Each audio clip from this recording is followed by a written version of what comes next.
Avez-vous déjà imaginé que l'argent a sa propre vie, qu'il n'est pas seulement un morceau de papier imprimé ou des chiffres froids sur un écran de banque, mais une présence vivante qui observe, répond et se déplace selon la façon dont vous le traitez? Cela semble étrange, n'est-ce pas? Mais ce fut précisément l'une des plus grandes découvertes de Florence Kowalczyk, une femme qui, en plein milieu des années folles, a osé défier les croyances limitantes de son époque et enseigner quelque chose qui semble encore révolutionnaire aujourd'hui. L'argent a une personnalité et il réagit à votre énergie. Florence n'était pas seulement une auteure de développement personnel de plus. Elle était une visionnaire, une femme qui allait à contre-courant à une époque où la France, tout juste sortie des traumatismes de la Première Guerre mondiale, pansait ses plaies et faisait face aux défis économiques et sociaux de l'entre-deux-guerres. Imaginez le scénario, une inflation galopante, le franc qui perd de sa valeur, des familles endeuillées et sans soutien, des femmes souvent cantonnées à des rôles domestiques, sans voix, sans espace, sans liberté financière. Et c'est précisément dans ce moment de chaos et de désespoir collectif que Florence est apparue comme une voix différente, presque prophétique, dans les cercles intellectuels et spirituels de Paris et des grandes villes. Elle affirmait qu'avant que tout ne change dans le monde extérieur, il fallait changer la relation intérieure avec l'argent. Mais comment, concrètement, parler à l'argent? Comme s'il était un ami, un confident, quelqu'un avec qui l'on peut créer une véritable intimité et un respect mutuel. Florence disait que la plupart des gens traitaient l'argent soit comme un ennemi à abattre, soit comme un fantôme inaccessible. Certains le craignaient, persuadés qu'il corrompait l'âme et éloignait de la spiritualité, une idée encore très présente dans une France de tradition catholique. D'autres le poursuivaient avec un désespoir acharné, comme s'il était toujours insuffisant, insaisissable, destiné à leur filer entre les doigts. Peu de gens comprenaient que pour que l'argent s'approche et reste, il fallait le traiter comme un être vivant, avec tendresse, reconnaissance et honneur. Et voici le secret que Florence répétait inlassablement à ses élèves: si vous vous maltraitez, l'argent vous maltraitera. Mais si vous vous respectez, l'argent répondra de la même manière. Cette phrase résonnait comme un choc électrique pour des femmes qui, à l'époque, étaient enseignées à se contenter de peu, à ne pas questionner, à ne pas rêver d'abondance. Soudain, une professeure d'art transformée en guide spirituel leur disait que l'argent avait des yeux, des oreilles et même un cœur, et que la façon de lui parler pouvait transformer la réalité en moins de 30 jours. Pensez-y. Combien de fois vous êtes-vous plaint de manquer d'argent? Combien de fois avez-vous prononcé des phrases comme « l'argent s'en va si vite, il ne me reste jamais rien en fin de mois » ou le fameux « l'argent ne pousse pas sur les arbres ». Florence appelait cela des insultes, presque comme des offenses dirigées vers une personne. Imaginez traiter un ami ainsi, toujours le critiquant, se méfiant de lui, lui répétant qu'il n'est pas suffisant ou qu'il ne fait jamais rien de bon pour vous. Quelle serait la réaction de cet ami? Il s'éloignerait, c'est une évidence. Et Florence affirmait qu'avec l'argent, le mécanisme était exactement le même. C'est pourquoi sa proposition était si audacieuse: traiter l'argent comme un invité d'honneur, un allié fidèle, une présence amie. Elle enseignait à ses élèves à littéralement converser avec l'argent, à le remercier de son arrivée, à le bénir quand il partait pour payer des factures et même à le rappeler, comme on invite quelqu'un de cher à revenir bientôt. Pour beaucoup, cela semblait un jeu d'enfant, une fantaisie, mais les résultats étaient si surprenants qu'ils sont devenus des preuves vivantes qu'il y avait quelque chose de profondément vrai dans cette pratique.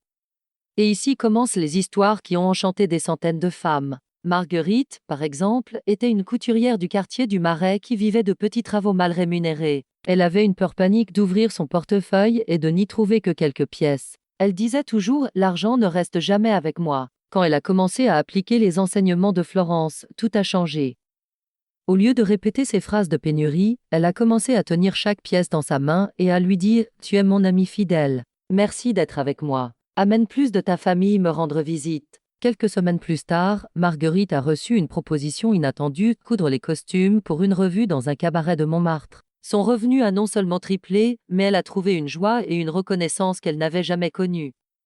Coïncidence? Pour Florence, c'était la réponse directe de l'énergie de l'argent au nouveau traitement qu'il recevait. Un autre cas fut celui de Sarah, une jeune veuve de Lyon qui avait du mal à nourrir ses 2 enfants. Désespérée, elle est venue voir Florence en larmes, disant qu'elle avait perdu tout espoir. Florence, avec sa sérénité presque mystique, lui a simplement dit « parle à l'argent comme s'il était un protecteur. Accueille-le dans ta vie comme tu accueillerais un ami qui souhaite prendre soin de toi et de tes enfants ». Sarah a commencé à pratiquer tous les jours. Chaque matin, elle répétait à argent « je te reçois avec amour. Je sais que tu désires mon bien et celui de ma famille ». En moins d'un mois, elle a reçu une aide inattendue de cousins éloignés d'Alsace et a trouvé un emploi stable dans une soierie, ce qui lui a assuré un revenu décent. Ces histoires n'étaient pas isolées. Elles se répétaient comme des vagues dans différentes vies, apportant de l'espoir à des femmes qui, jusqu'alors, croyaient être piégées à jamais dans la précarité. Et voici la partie la plus fascinante. Florence disait qu'il ne s'agissait pas seulement d'argent physique. Ce qui était en jeu, c'était la reconnexion avec une force supérieure, ce qu'elle appelait le dessein divin. Pour elle, l'argent n'était qu'une des nombreuses langues par lesquelles l'abondance de l'univers s'exprimait dans le monde. Quand vous parliez à l'argent, vous communiquiez en fait avec la source même de la vie, avec le flux invisible qui désirait constamment se déverser sur nous tous. Cette vision changeait tout. L'argent cessait d'être une obsession matérialiste et devenait un symbole spirituel. C'était comme la Seine, toujours disponible, toujours fluide, toujours prête à se renouveler. Mais, tout comme le fleuve, il ne s'approchait que de ceux qui ouvraient un espace, de ceux qui construisaient un canal propre, sans les blocages de la peur, de la culpabilité ou du ressentiment. Florence disait, si vous croyez que l'argent est sale, il ne viendra pas. Mais si vous le traitez comme une bénédiction, il vous bénira en retour.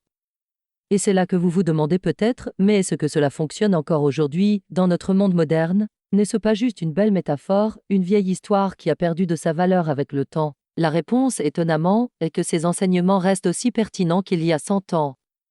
Après tout, qu'est-ce qui a changé? Les crises économiques continuent d'exister, les incertitudes financières demeurent, et les gens portent toujours la peur et l'anxiété concernant l'argent. Ce que Florence a apporté, c'est un antidote intemporel, changer la façon dont nous nous rapportons à l'énergie de l'abondance. Imaginez un instant si vous traitiez réellement l'argent comme une personne chère.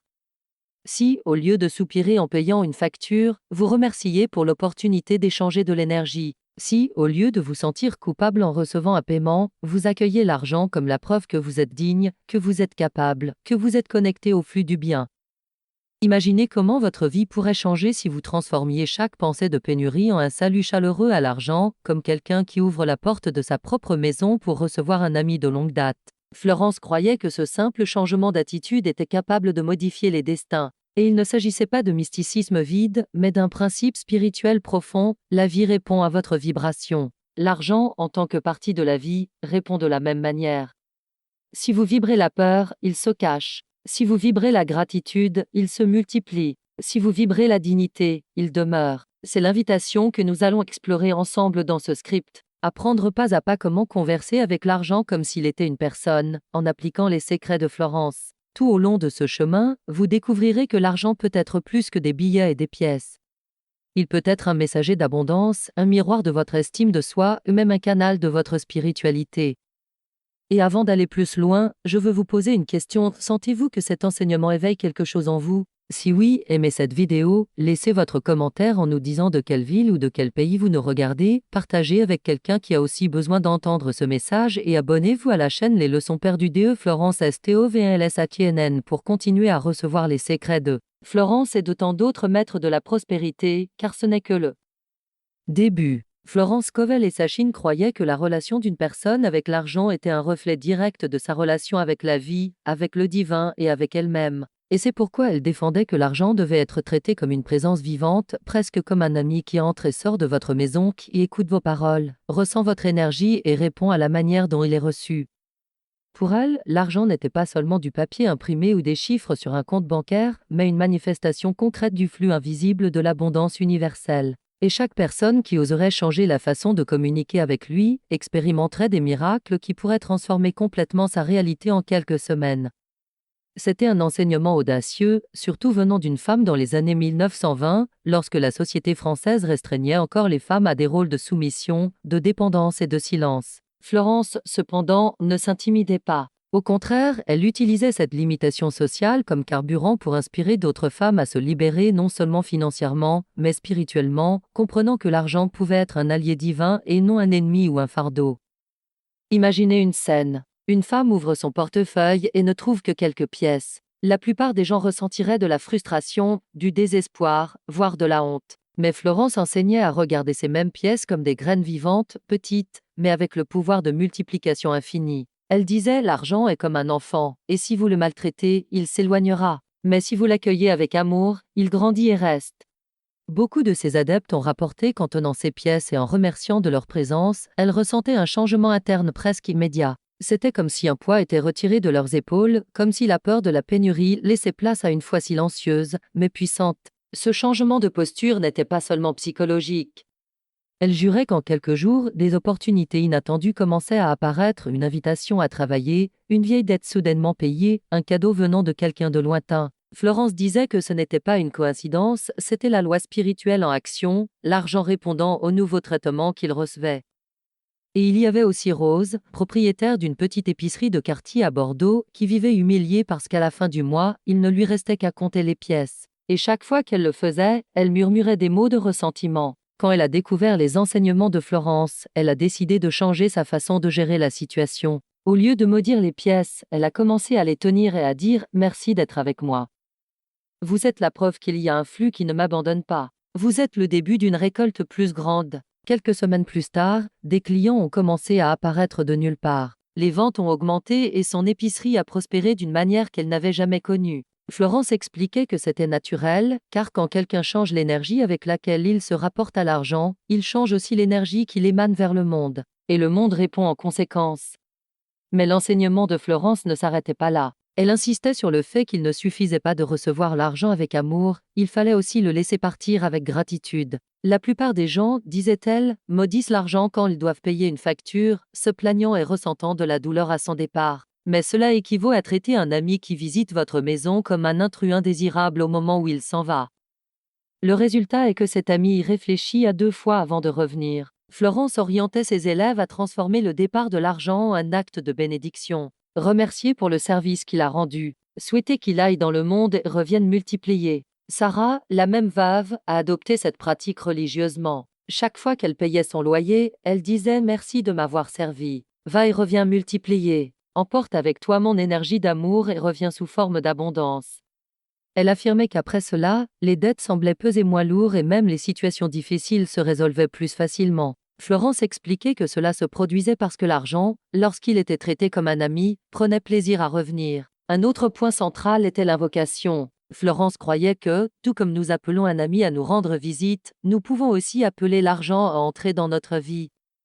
Non pas comme quelqu'un qui supplie, mais comme quelqu'un qui invite avec confiance et dignité. Elle enseignait des phrases simples et puissantes. « Argent, tu es le bienvenu dans ma vie. Je te reçois comme une bénédiction divine. Entre dans ma maison avec joie et reste en harmonie. » Pour de nombreuses femmes, répéter ces phrases quotidiennement était comme allumer une flamme interne.